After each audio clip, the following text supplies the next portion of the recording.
Welcome to the Basics of Budgeting workshop presented by PNC Bank. Our presenter this evening is Kate Livingstone, a member of PNC's Community Development Banking team. Kate has worked in banking for 9 years and has spent that time focusing on how to educate the members of her community around financial well-being. Tonight, she'll be reviewing how to create an effective budget as well as some tips for savings goals. If you have any questions, please ask them in the Q&A tab to the right of your screen. And if someone has already asked that same question, you can vote it up the chain. We will be reviewing questions at the end of the presentation. So without further ado, here's Kate.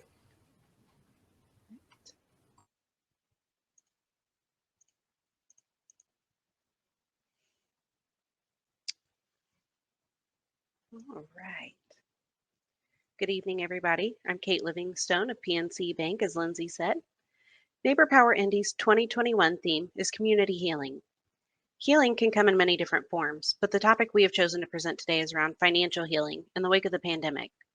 Many individuals and families suffered from economic or financial hardships in 2020 as a direct impact of stay-at-home orders, layoffs, businesses being forced to close or to operate at minimum capacity, and other things that we've experienced over the last year. This led to a decrease in the ability to pay rents and mortgages and to pay for usual household bills and expenses. Though we know that the world is slowly starting to open back up, my hope for today is to review budgeting skills so that each of you can start 2021 off with the best possible future and ensure that everybody is on the right track for financial healing and well-being.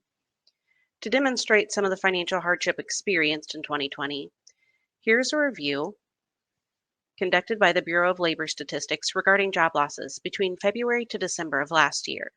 And it shows us how jobs in low-wage industries experienced the greatest loss at 11% of their jobs, followed by medium-wage industries experiencing job loss rate of 5%. These are typically the families and individuals who are already working harder to meet financial obligations. Moving on to another review by the Pew Research Center, we can see the significant financial impact the pandemic played in many households. Out of the group of households who either lost a job or took a pay cut due to the pandemic, 46% had to pull from savings accounts or retirement accounts. 38% struggled to pay bills. 27% struggled to pay rent or mortgage. And lastly, 24% said that they had to reach out to a family member or a friend for money. As part of our community healing efforts, reviewing how to create and manage a budget is a great way to help us recover from the events of the past year and prepare for any future financial hardships that may come our way. To get us started on our budgeting journey, let's take a look at a quick overview. A budget is an estimate of income and expenses for a set period of time. It could be a financial roadmap or a financial plan. Using a budget can help you understand spending habits, create your savings plans, or even pay off your debts. You should regularly use a budget in order to help you maintain good financial habits and also to help you achieve specific financial goals. Starting a budget sounds like a lot of work, but really it can be broken down into 5 easy steps to get you ready. You'll need to get organized, list your income, list all of your expenses, list any savings goals you might have, and also make sure to list all of your outstanding debt. The first step, getting organized, can often seem like a daunting task, and it really might be the big reason why many people are hesitant to create a budget. Part of keeping a budget is creating better habits. So once you find a system to keep yourself organized, this step is going to become much easier. You'll want to gather receipts, bank statements, any loan statements or bills, different pay stubs that you may have from employers, and any benefit statements that you receive. If you do not have a bank account, it might be beneficial for you to use a notebook to track your finances for a month or two. Step 2. So now that we're organized, next we want to make sure that we're listing all of our income. Income is any money that you have coming into your household or bank account each month. It can be made up of your payroll or salary earnings. And in this instance, you'll want to make sure that you're tracking your net pay. And that's going to be the money that you bring home after all of your taxes and insurance are taken out by your employer.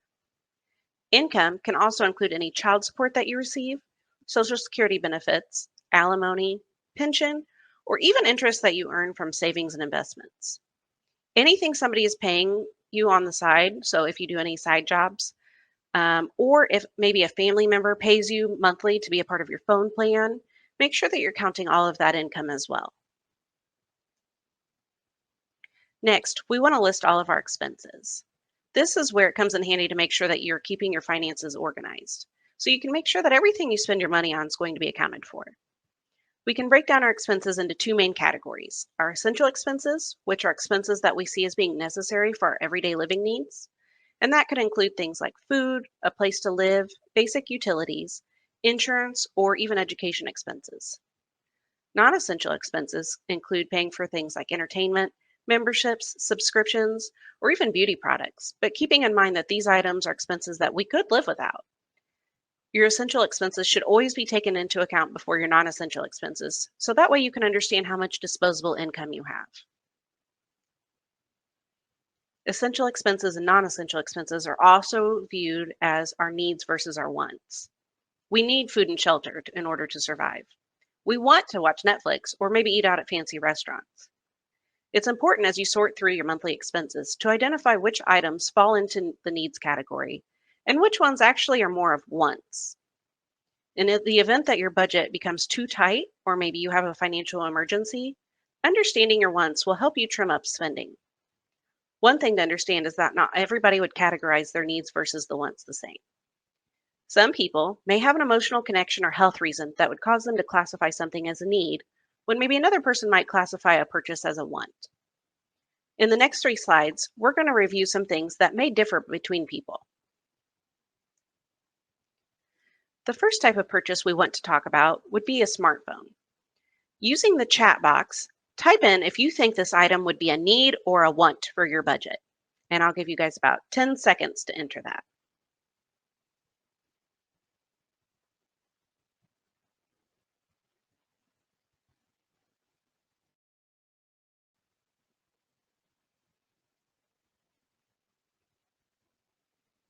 Lindsay, do we have anything coming into that chat box?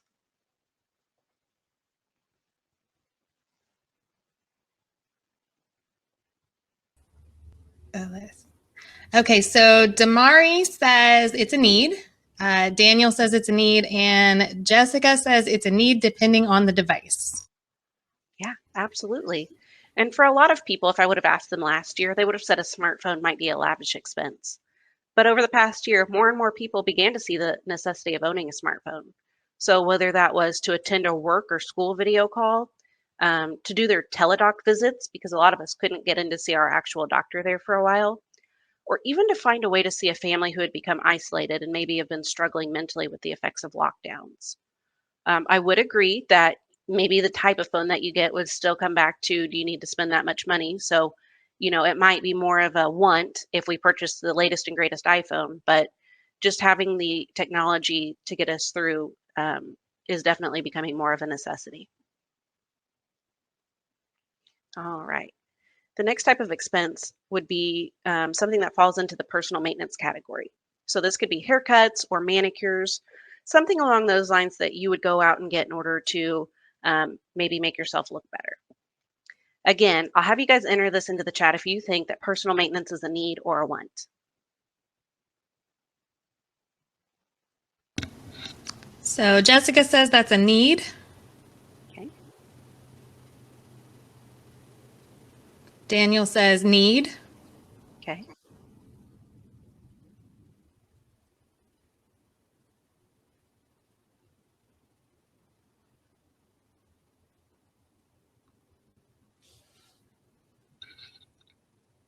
All right. So we've got 2 people down for needs. And that kind of makes me laugh a little bit just because when I presented this similar workshop last year, everybody said that this was wants, that you could, get through without it. You could do your own nails if you had to, until the world shut down and suddenly you couldn't go out and get those things done. So sometimes personal maintenance can be a necessity based on your career needs. Some employers set specific expectations that may affect the needs for this type of spending. I think about the people in our first slide who might now be searching for new employment or just getting back into the workforce, and they may be trying to get spiffy to impress potential employers. I've also talked to a lot of people who feel like some of these things are good for their mental health as well, because, going out, having this time away from the house to make themselves feel better and look better, set them on a better path mentally. All right. And then lastly, let's talk about health and wellness spending. This could include things like health supplements and vitamins, or maybe even a gym membership. All right. Now I will give you guys another 10 seconds to tell me if you think things like gym memberships will be a need or a want.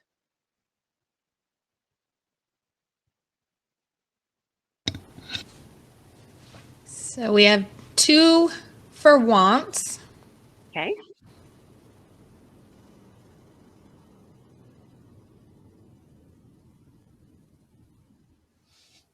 And a 3rd one for want.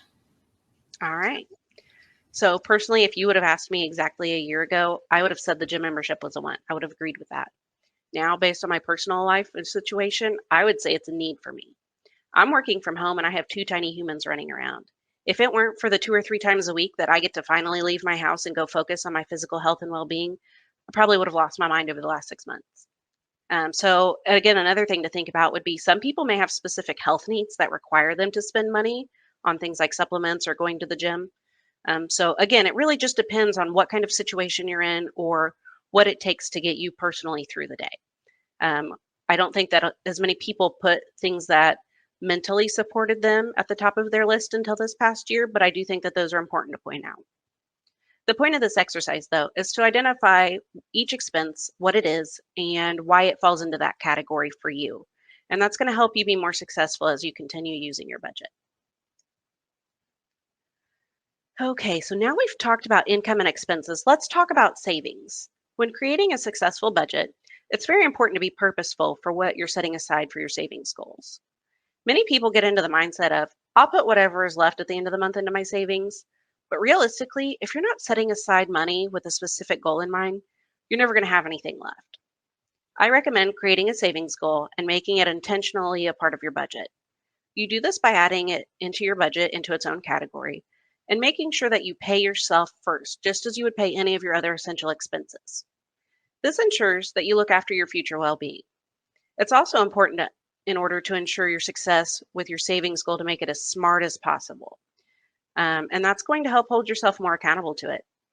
A smart goal means that it's specific, measurable, attainable, relevant, and time based. And we're going to walk through a quick example just to help you guys understand to make sure that we take a simple savings goal and make it smart for your budget. Okay, so we're going to take the goal of I want to buy a new car, and we're going to walk through the SMART process to make sure we're able to find a way to hold ourselves accountable to it. So we're going to start with the first letter of the SMART goal, which is specific. So I need to have a specific goal in mind, not just that I want to buy a new car. So in order to do this, I want to save $4,000 for a down payment on a car. That's pretty specific. Next, we want to make sure that it's going to be measurable. Based on my income, maybe I'm comfortable with putting aside $200 a month towards my down payment. So that's something that I can measure it in. Those $200 increments are going to help me hit that overall goal of $4,000. Now, we want to make sure that it's attainable. How are we going to make sure that we can be actionable with our goal? So for me, I will set aside my monthly savings amount of $200 as part of my budget. So when I go through and maybe I pay my mortgage and I pay my utilities, I'm going to make sure that I pay myself and also put that $200 aside for my savings goal. Next, is your goal relevant? If not, you might not be as motivated to reach that goal. In this case, I know my car's getting older and starting to have high mileage. I've paid for a few expenses on it lately. I know that I had to have a control arm fixed on it. So, realistically speaking, it's probably getting up there in age. Now is probably a good time for me to start planning for my next car to make sure that I can afford one when this one fails me. The last step is making sure that your goal is time-based or time-bound. When is your absolute deadline? So for me, I want to buy my car by the end of 2022. At the rate we're putting back in our savings each month, the end of the next year would allow us to have enough money for a reasonable down payment, which at this point we said was $4,000. So now we put it all together. We went from I want to buy a new car, and we use the SMART model to say, I will have $200 a month as part of my budget in order to have a total of $4,000 by the end of December 2022 for a down payment on my new car. That might sound like a mouthful as I'm reading it out loud, but all of this makes sure that we have steps set up to take in order to make sure that we hit our goal, and it's going to hold us accountable because it's so clearly laid out. And in doing so, we make sure that this goal can actually turn into a reality. If I were to say, I'm going to have $4,000 by the end of the summer, I'm just going to put back as much money as I can. We're removing a lot of those relevant and measurable goals to make sure that we're on track for that. And it's probably not going to be attainable. But again, you just have to understand what you have available in your budget and try to go from there. So that way you can make it as realistic as possible. All right, the last step, step 5 of our budget, is listing our debt. And again, we can refer back to those bills and statements that we collected that back when we started organizing, and make sure that not only do we understand our minimum payments, but we can also make sure that we know how long it's going to take to pay them off. If you have money left after your essential expenses and your savings goals, another great use of your money would be to decide if you can pay more than the minimum payments in order to rid yourself of debt sooner. One of the other perks of that is you're also going to possibly avoid paying more interest. Once you've completed all of these steps, you can plug in your numbers and subtract your expenses, debt, and savings from your income to see what you're left with. Now, I want to put this into a practical application. We're going to meet Matthew tonight, and we're going to take a look at his budget once he lays it out so we can see what kind of information you might learn from your own habits by looking at your budget. So meeting Matthew tonight. Matthew is a 30-year-old man that works 2 jobs, one at a local gym and another as a server of a local restaurant. Matthew often feels overwhelmed by his large debt, and sometimes his payments are late. One reason is that his personal finances are not very organized. He just does not want to sit down, get those papers put together. Just thinking about it wears him out. So let's review how our 5-step budgeting plan can help him better understand his financial habits. Okay, so here he actually got around to putting it all together, and we can see that Matthew's monthly income is $2,500. A lot of people think that they just need to total up all of their expenses, so that would be their needs and their wants. But I think for the purpose of us making a meaningful budget, it makes a little more sense for us to take our income minus just our needs so we can understand how much money we have for things like our debt, our savings contribution, and then our wants. Looking at Matthew's budget, we can see that he has categorized his needs as rent, grocery, utilities. He does have a car that he's making a payment on, so he also knows he has to make his car insurance payment and pay for gas each month. Now, for his wants, Matthew likes to spend a lot of money on coffee. That's kind of just his morning routine on the way to the gym. He grabs the coffee. So he's spending about $100 a month on that. He also likes to go out to eat with his friends. He goes to the movie once or twice a month. He does like to spend money on clothing just because, what's the point of working out if you can't look nice when you go out? And then lastly, he does spend money on health supplements because he does need all of his extra pre-workouts and protein shakes whenever he's at the gym. For his debt, he's identified that he's still paying on his student loans, and then he's got 2 credit cards that he's making a minimum payment on right now. If we take Matthew's income minus his needs, his wants, and his debt, that leaves him with $35 for the month. That's kind of a tight budget.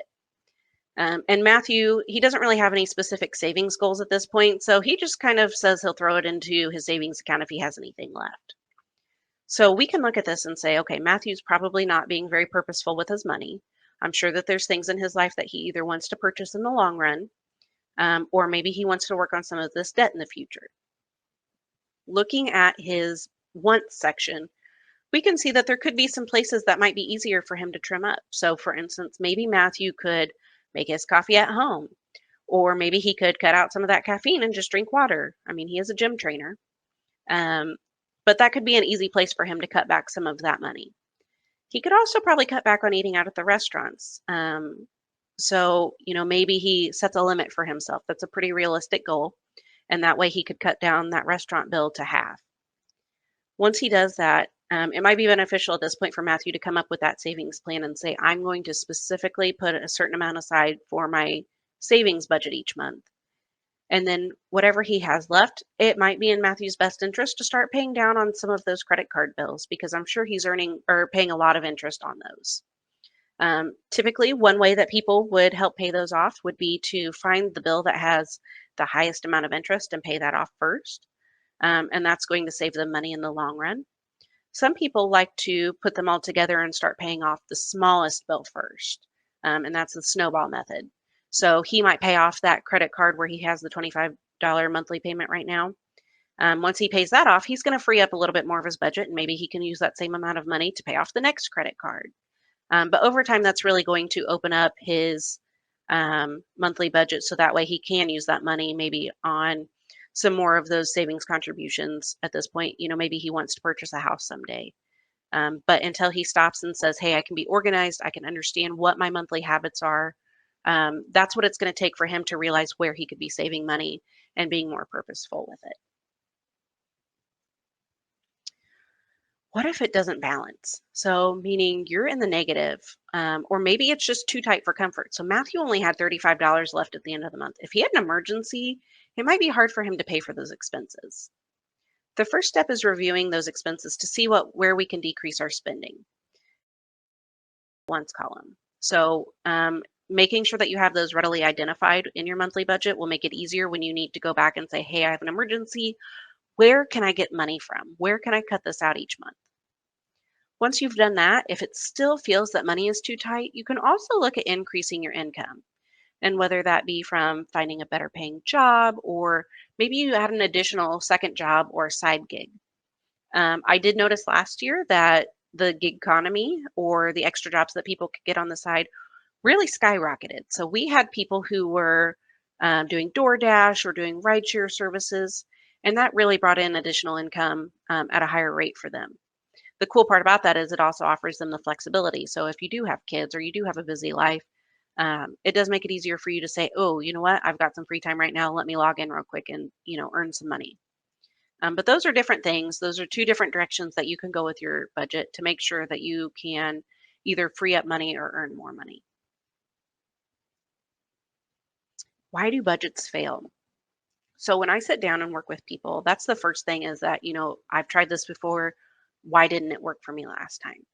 And so I've come up with 4 different things that I have heard over the last 9 years that really, really stood out to me on why people couldn't stick with their budget.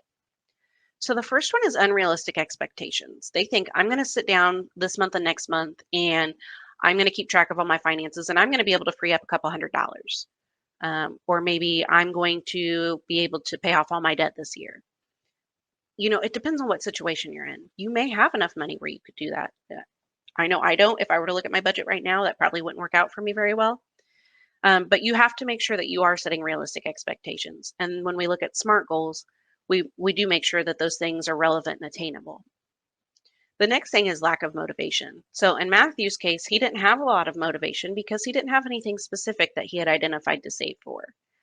So just having those specific goals, whether it's for your savings or for paying off debt, will really help you stay motivated.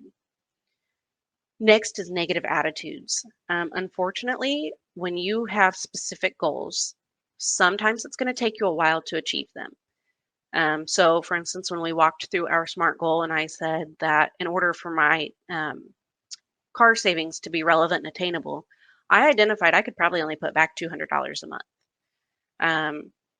Some people think that they jump into it, they don't make it a SMART goal, and they say, hey, this is taking too long. I don't want to wait until the end of next year in order to purchase a car. And they do get down on themselves. Same thing with emergencies. Maybe you got sick. I know for our family this year, one of us got sick with COVID and we lost 2 weeks worth of pay. And that hurt. It was hard. It was hard to keep a positive attitude. It was hard to keep with our budget. So just understanding that the reason why we go through all of these steps each month is to make sure not only we're putting ourselves on the best track possible for our future, but making sure we understand that sometimes it's just not going to work out as fast as we want it to. And that's going to help keep it more realistic for us. And then last thing is not keeping the habit. So again, we go back to Matthew. Matthew wasn't organized. He wasn't motivated. He probably isn't going to keep his budget for very long unless he can identify reasons why it's going to benefit him. So people do. They do it for a couple months and then they have a month where they forget to work on it and they quit. And unfortunately, that's why your budget might fail.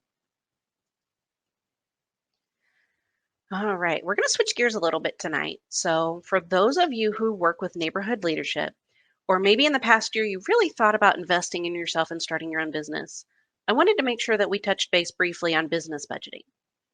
In my former life of working in a bank branch with small business owners, many were overwhelmed at the thought of business budgeting. So they may have a fantastic idea that they want to jump into for business, but they think about, how do I keep a budget? I don't understand how to do that. And then it overwhelms them.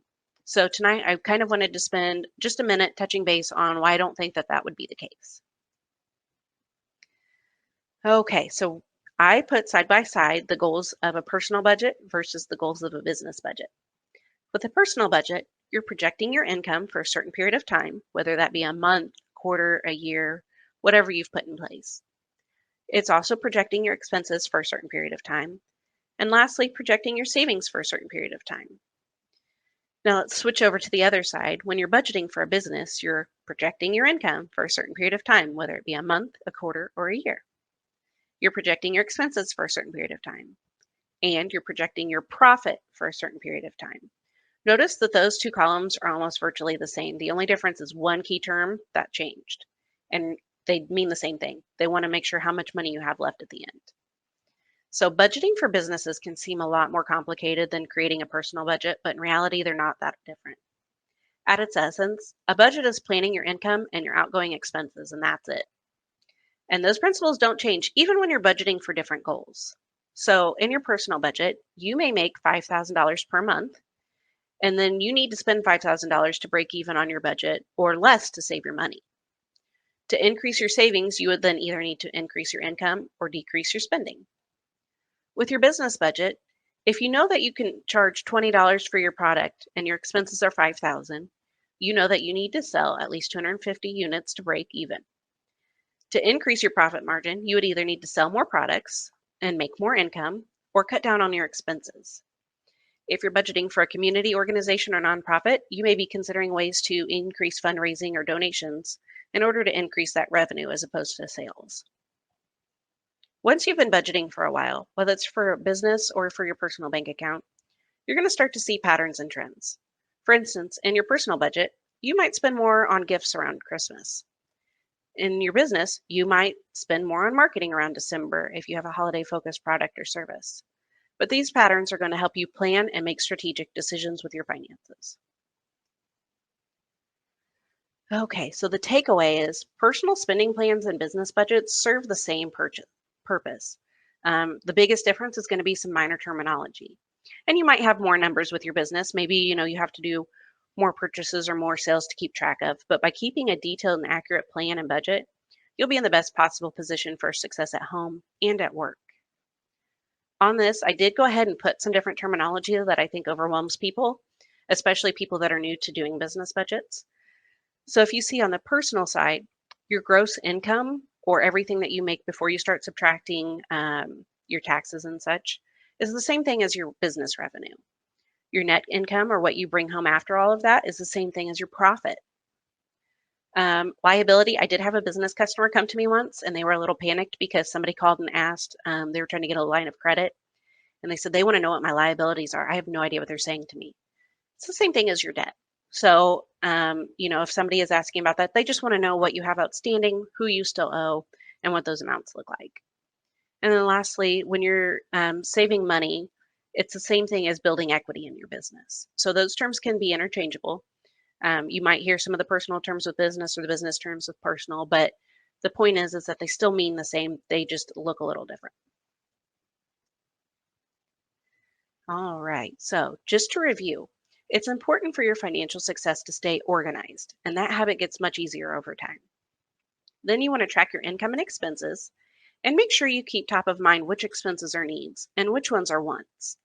Lastly, create a smart savings goal so that you can be intentional with your future finances and be able to achieve your savings goals, whether that be from savings for a big purchase or simply making sure that you have several months' living expenses put aside for future emergencies. Now, I am happy to take any questions that you might have using the Q&A tab. And then Lindsay, if you want to, let me know of any of those questions coming in. I didn't see any questions come in during the presentation. So if anybody wants to enter questions now, we'll take them. Yeah, we have plenty of time.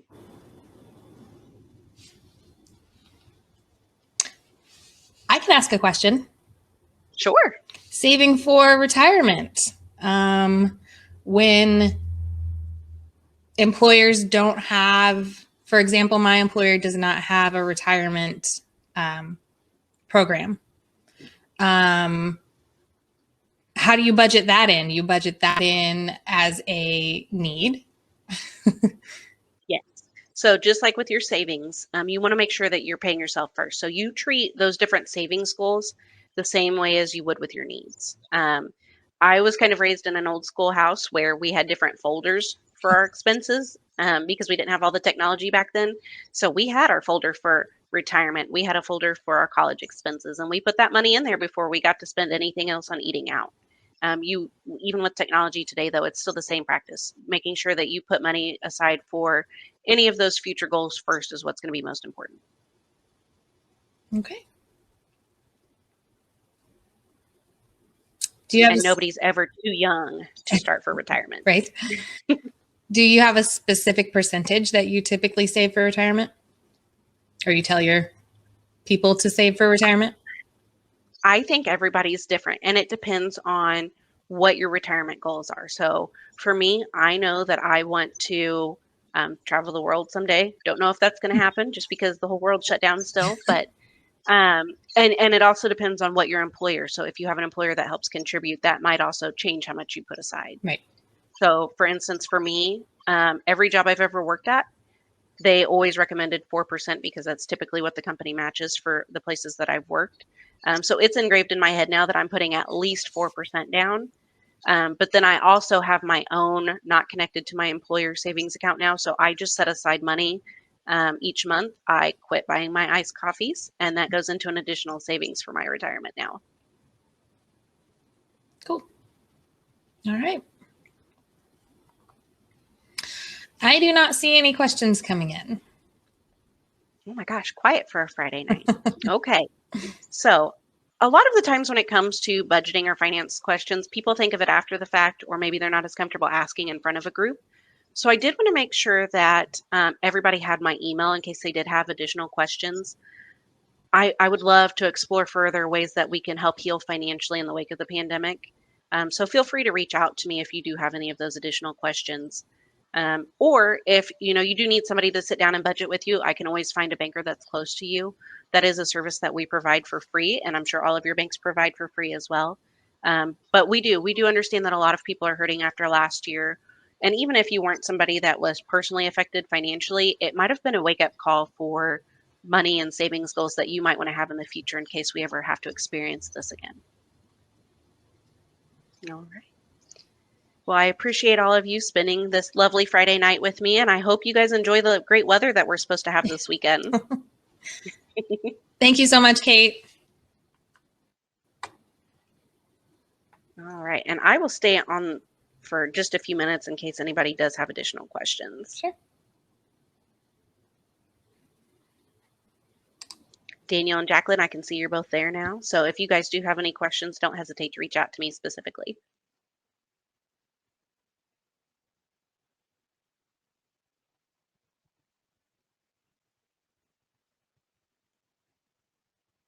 We did have one person ask to be sent the presentation, just so you guys know, we are recording this, and I believe it's for future, so you can view it in the future if you wanted to go over any of the information again. And I was going to try and find out how we were going to send that or how to get access to that. So.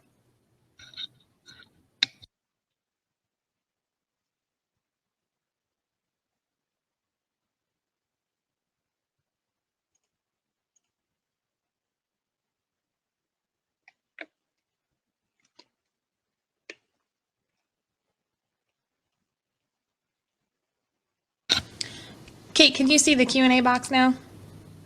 So I'm clicking it, but I don't see anything coming in. So if there's something there, I don't see it. There isn't anything there. Oh, okay. Yeah, just let me know when you want to log off, and I'll click the button. All right, I'll give it about 2 more minutes just in case, and then we can log off. Okay.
Okay, I think we're going to go ahead and end the presentation. Again, if anybody has any questions, they can email Kate.